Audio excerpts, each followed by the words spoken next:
Strap in, I'm about to rant. First off, I'm not short, I'm fun-sized. Second, the budget for movies and TV shows right now is absurd. It is out of control. We're entering the loony dimension right now with how much money is being pumped into like every show and movie that comes out, it seems. Just like owning an NFT, it's doomed for failure. It seems like every movie and TV show that comes out in recent years is like $100 million plus budget. It makes no sense. That is not sustainable at all. I think there needs to be some kind of huge investigation into where this money is going. There has got to be some shady foul play afoot here. Like something is fishy. There is a smell that smells smelly. Because a lot of these shows and movies look like dog shit. Like, take for example, The Acolyte. $180 million for those 8 episodes, and half the time it looks like you're watching a CW production. Or the Halo TV series that still has many people in tears up late at night wondering where it all went wrong. $90 to $200 million for that absolute stain? The Neil Blomkamp Halo 3 live-action commercials were better than that, and higher quality. Or Citadel, an Amazon series with a production budget of 300 million doubloons for 6 episodes. What the hell is even that? 300 mil for a series that goes straight to the VHS bin at Blockbuster? I looked it up. Apparently this wasn't received very well, and really wasn't received at all because not many people were talking about this. I watch pretty much every movie and show that comes out, and I'd never even heard of this one. And it was $300 million. Where does this money go? Like in the case of Halo or Acolyte, it's not going to writers. It's not going to people that actually make good shows. Does it just like vanish into the back rooms? It's definitely not going to the VFX teams, which are dreadfully overworked. Like, what happens to this massive amount of money? And there's still so many more examples I could choose from. The Borderlands movie. $120 million for that stinking affront to God. That movie looks worse than most fan projects on YouTube right now. There are moments in that film that look like it was someone's first editing gig and they learned from watching daily motion tutorials on Adobe After Effects. Now, I know the main reason why a lot of these look so bad is because all of the VFX workers are dreadfully overworked. The industry is cruel to VFX workers, so they're not able to shine like they were for Pirates of the Caribbean, where they're able to actually hone their craft and deliver masterpieces. Instead, they're all worked harder than my butt after I eat a Crunchwrap Supreme, and they're not able to deliver the quality that they are capable of. And I know it's not their fault at all. It's these strict deadlines that for some reason they're just like, go, go, go, this needs to come out ASAP. I don't care if it looks terrible. And I don't get it. This is like probably the most important department for most blockbusters because if the movie doesn't look good, most people are going to write it off immediately. Just start yawning, rolling their eyes, and just call the movie trash because it doesn't look how they would expect it to. And the audience isn't wrong for that criticism. It's the reptilians in the suits at the top of the food chain that are wrong. Like, I don't know where this money goes. Now, what made me really want to talk about this is I started watching a show called Those About to Die.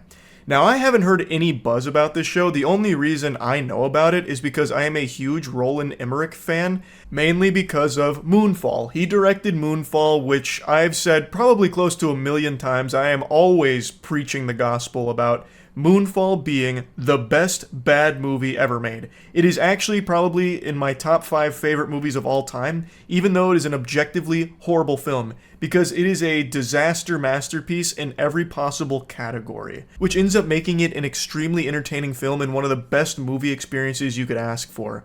I couldn't suck Moonfall's cock harder if I had 2 mouths. I can't help but just sing its praises. Point is, Roland Emmerich directed that movie, so he's got a fan for life in me. I am a huge Emmerich enthusiast. So he directed Those About to Die. It's about the Roman Empire and the games and a lot of hoopla going on.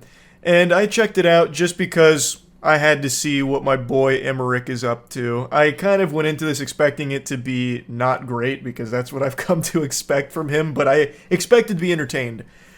Spoiler alert, the big surprise, the big twist about this one is I wasn't that entertained. It's not bad. Like, it's not a bad show at all, really. It's just really mediocre. There's nothing special about it. It just kind of ends up being white noise. I haven't finished watching it yet. I don't think I'm going to either. Like, it's just kind of a snoozer. Mainly because it's not bad enough to be like so bad it's good, and it's not good enough to like actually captivate me and have me invested in it. But by no means is it some awful show. But when I finished watching an episode tonight, I decided to look up what people were saying about it and if anyone was even talking about it, because I didn't hear a peep about this. I heard more about Concord than I did for Those About to Die. And one of the first things I saw when I looked it up is that this motherfucker has a budget of $150 million. Break that down for me. Give me the line items here. Show me the Carfax. 150 million clams for this blows my mind, because it is not a good-looking show. One of the main critiques that you'll find about this show from the people that have watched it is how bad it looks pretty often, like really rough CGI, obvious green screens, and that was one of the first things I picked up on as well, because even in episode 1, there are moments where the green screen actually feels like Indiana Jones level when he's running away from the boulder. I would have never guessed this was a big budget production. I would have giggled in your face if you told me that this had a budget of 50 million. 150 million. Well, I'm not laughing anymore. Now I'm just kind of mad because there is no reason why this show would cost that much. When I was watching it, I honestly thought it was some kind of like Roland Emmerich passion project that he may have even chipped in to self-fund with money that he pulled up from his mattress. You know, like, it is not a show that looks like $150 million. Not even close. Like, it's not like it bothered me that much. I was definitely willing to forgive lackluster visuals because there are moments in it that do look good for sure. And I had no idea that it was $150 million, so it's not like I went in there expecting to have like, you know, breathtaking visuals or anything. And there are moments that do look good, but for the most part, it doesn't look like you would expect something to look for that amount of money. Where does it go? Where does the $150 million go for a show like Those About to Die? And how can it possibly be expected to be financially successful for Peacock? Again, I didn't hear anyone talking about this. I had to go digging to even find a discussion on it. And I only heard about it because I follow Roland Emmerich. But I can't even fathom how much money this would need to generate to turn even the slightest profit to make it worth it. This, again, feels like it's doomed for failure because of a bloated budget. This did not need to be that much money. It shouldn't have been that much money, not even close. I feel like if every Peacock subscriber watched Those About to Die twice, it still wouldn't be enough to justify that budget. Like, it still wouldn't be deemed a, like, financial successful investment. How is this... How does this model of investing hundreds of millions of dollars into like 8 to 10 episodes of a TV show possibly have any chance of working? And the shows that get produced with these massive budgets, they're not performing well even if they weren't that much money. Like, they're still flopping and they're not being received that well. The shows just aren't that great, so the money doesn't even seem to be going to like the writers. It's definitely not going to the visuals. So where does it go?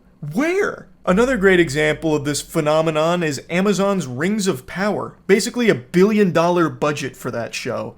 And the vast majority of that, the fucking huge chunk of that show, is just two characters blabbering at each other, talking in circles in a few different locations over the course of an hour per episode. Or aimlessly walking in the desert with the Harfoots. God bless. I don't even... Not gonna get into the weeds of Rings of Power again, but the point is, that show is mainly just characters talking at each other. Like, there's not a whole lot going on. Why is it costing $1 billion? It doesn't look significantly better than other shows with a fraction of those of that budget. I don't know where this money goes or why they're spending that much money on it. There must be some huge scam. Like, there must be someone that's just making a killing convincing these studios to spend that much money on shows like this. It's so silly, stupid, it makes no sense. It's not like you need to be spending hundreds of millions of dollars to create a great TV series. Like, let's take, for example, the best TV show ever made, Breaking Bad. I know that's a lukewarm take right there. There is a lot of people that also think Breaking Bad is one of, if not the best TV show ever produced. And that had a budget of about $3 million per episode. So like a single season of Breaking Bad would cost about $40 million to make. At $40 million, that's probably not even enough to make 3 episodes of Rings of Power, which is unhinged. Like it's so unnecessary. These budgets, they just don't make sense. And movies, I'm talking about TV shows a lot right now, but it extends to movies as well, like I mentioned with Borderlands, for example. Budgets are just truly out of control, and I cannot figure out what that money gets spent on. But anyway, just wanted to rant about this a little bit. That's it. See ya.